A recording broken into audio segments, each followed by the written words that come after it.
I guess I've realized I'm sort of I'm not a closeted Giants fan. I think I've just been around so long that, and you live in the market and you live in the area, and the team is Yep. bad, has been bad. And so I think that you develop some sort of appreciation for someone or something that comes along and makes it not so bad. And he was phenomenal. And I think people are going to roll their eyes that don't live in this market, or that don't live in this area, and people who hadn't watched the game. Because if you look at the box score, like if you had to ask me blind what Jaxson Dart's stats were, I would have come up with something wildly different than 13 of 20 for 111 yards and a touchdown. And it was like a very short, like inverted shovel pass touchdown, right? And Yep. then 10 carries for 54 yards and a touchdown. Hmm. I thought he carried the ball 300 times. It felt like that. He was constantly on the move against the Chargers. There was a fearlessness to his game that I thought translated really well. And the one thing that you noticed is that it was a rising tide that lifted all boats. I mean, you got good plays out of Devin Singletary and Theo Johnson, and maybe Wandale Robinson doesn't have quite the game because Russell Wilson really liked Wandale Robinson, but Cam Scadabo's running looked better. It looked, and then you put Russ back in for one play, which they had to, which I thought was hilarious. And he gets swallowed up like he's standing in front of an ocean wave, And so I think that there is a difference, and it's that Jaxson Dart is young. He doesn't know what he doesn't know, and he's all gas, no brakes. And someone needed to come in here and play like that and just yank this team out of this sleepwalking phase that they were in. Yeah, there's definitely an energy to him. What I liked about the way um, the way Dayball coached him on Sunday and deployed him on Sunday was you did have the two touchdowns to me were sort of plays that you use to get him playing fast and playing confident, right? The touchdown to Theo Johnson, that's a little shovel pass where you using him in movement, right? And so like that's something that helps the offense get going. The other touchdown was on a quarterback draw. And then you turn around and down the stretch, you're really putting trust and faith in him. And to me, even if that doesn't work out, like that's going to naturally give the kid confidence. So that's going for it on fourth down. He puts that ball on Wandale Robinson. Well, I had him on the phone after the game, and he said the Chargers made a nice play on that ball. It looked to me like Wandale just sort of dropped it. Yeah. But either way, like you trust him on fourth down there, and then you come back at the end of the game, and to me, like you're in 3rd and 5, and I think a lot of people with a rookie quarterback would hand the ball off there, bleed the clock down to the 2-minute warning, and then if you have to, punt it away if you don't pick up the first down. But they trusted Jaxson to throw it out of that situation, and he hits Theo Johnson for the first down and finishes the game. And I think that's a way of not just showing your quarterback you got confidence in him, but projecting that confidence to the rest of the team. And now, he has that pelt in his wall. You know what I mean? That he Yeah. finished the game with that throw. So I really like the way that Dayball approached that game. I do think that like having a young quarterback with the sort of energy that Dart has can spark a team.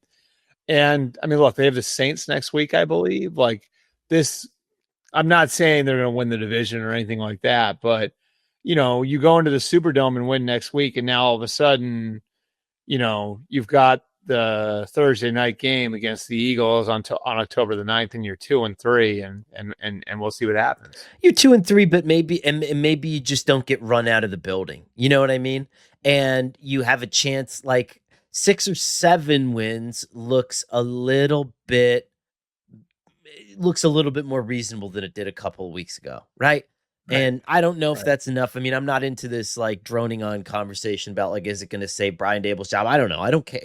I don't think we should care, right? It's like it's one of those things that the Giants will figure out when they get to that point. But Right. I mean, I think it's really, I mean, to me, you put the rookie quarterback in there, it's not that it's not about wins and losses. It is about wins and losses. But I do think to some degree, if you're Dayball now, this is really about like showing that like you're doing enough to help the young quarterback that ownership's not going to want to upset the balance of that going into 2026. Because obviously Dart's now the guy going forward, and he's going to be your starter next year. So the question now goes from where's the program at coming out of 2025, which is part of the equation still, to what's best for our young quarterback in 2026. And if he continues to develop and plays well, like, I mean, you still remember that line from John Mara, right? Like, it was something along the lines of, "We really screwed Daniel Jones, we really didn't help him out." Well, that's something that's going to come up again if Dart plays really well down the stretch. And so, I like where they're at coming out of this game. The defense was great. You know what I mean? Now they had some help. Joe Alt got hurt. Right. And that does raise some concerns for the Chargers. Yeah, they're threadbare at this point. Yeah. Huh?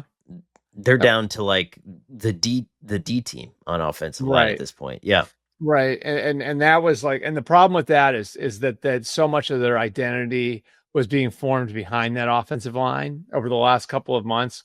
And that was going to be, I mean, I think it was shaping up to be like one of the best offensive lines in football, right there with Philly, and just such a huge part of the identity of their team. And so now, at least in the short term, they're going to have to figure that out. It's a high ankle sprain for Joe Alt, so we'll see how long he's out. But being without Alt and Slater is obviously a huge, huge blow. Boy, Omarion Hampton didn't seem to care, though. He was beastly in this one. It looked really good. And, I think the Chargers will be there if they can get Alt back. I still think this is an excellent team. I didn't see a ton of holes. I mean, Herbert was chased by this pass rush that was taking advantage of a really good situation for them. And it functioned as it was supposed to function. I think Abdul Carter had 5 quarterback hits in that game. But that's how it's supposed to look. But the Giants are also the same team that couldn't do this against Dak Prescott 2 weeks ago in a shootout that would have bolstered this team to, I mean, gosh, they could have a winning record. I guess you could say that about the Giants every year, but there's just something that always happens. Right. But I don't know. For 1 week, Darty party. And I think it's different because I consider myself a bit of an expert here. Okay. I've sat through the Mark Sanchez debut, the Geno Smith debut, the Zach Wilson debut, the Daniel Jones debut. I've seen, I think, basically every time they've won one of their first games in the Daily News, the back cover was "A Star is Born." There's a Star is Born Geno Smith. There's a Star is Born Mark Sanchez. There's a Star is Born Zach Wilson. This felt different to me because there's nothing around Jaxson Dart right now. Andrew Thomas. It's a long way from from my formative days covering the league at the very beginning when I was covering the league when Eli Manning and Chad Pennington were the 2 quarterbacks in New York. Oh, showing your age again, Albert. But it felt different to me because those like Zach Wilson, you would see in a game and you'd always be like, oh, there was never an, oh, at some point it's going to get better. Or Geno Smith, there was always that like, I don't know. And Mark Sanchez constantly, right? It was, I'm getting to this level and then it's 2 steps back. I'm getting to this level and then it's 2 steps back. With Jaxson, I don't know if it's going to be better or worse, but it just felt different to me. I don't know. Because I've seen all of that before. And whether it was the fact that Neighbors went down and he didn't phase him, the fact that Neighbors wasn't really a part of his game plan to begin with, and I'm sure he was part of the game plan, but he was getting to other guys and looking in other places. I don't know. I feel like the Giants might have hit on this guy. He has like, I don't want to oversimplify it, but he has like a certain like, I guess swag's the word, right? Yeah. And that matters. Some of those other guys didn't that like kind of gives you the sense that being in New York isn't going to phase them, I don't think so. I think let's see real quick. Let's see what the New York Post did today. I wonder if they were, you want to get the Post? I'll get the Daily News. Yeah, I'm just curious because I wonder if they do the. I wonder if they did the Mets collapsing though, because the Mets lost 162. Oh, here you go. Oh, yeah, Oh they no, did. that was yesterday. New Ama- Jack City. amazing disgrace for the New York Post back page, and then the front page is The Dark Knight Rises. Jaxson Dart. Jaxson the hero the Giants need. What did the Daily News did? What did they do? Well, no, the post. Post was yesterday. This is yesterday's post. Was New Jack City.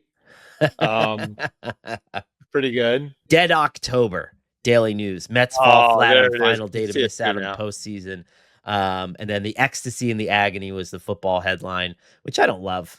Dart revives Giants. Neighbors likely lost to an ACL tear. New York is so negative.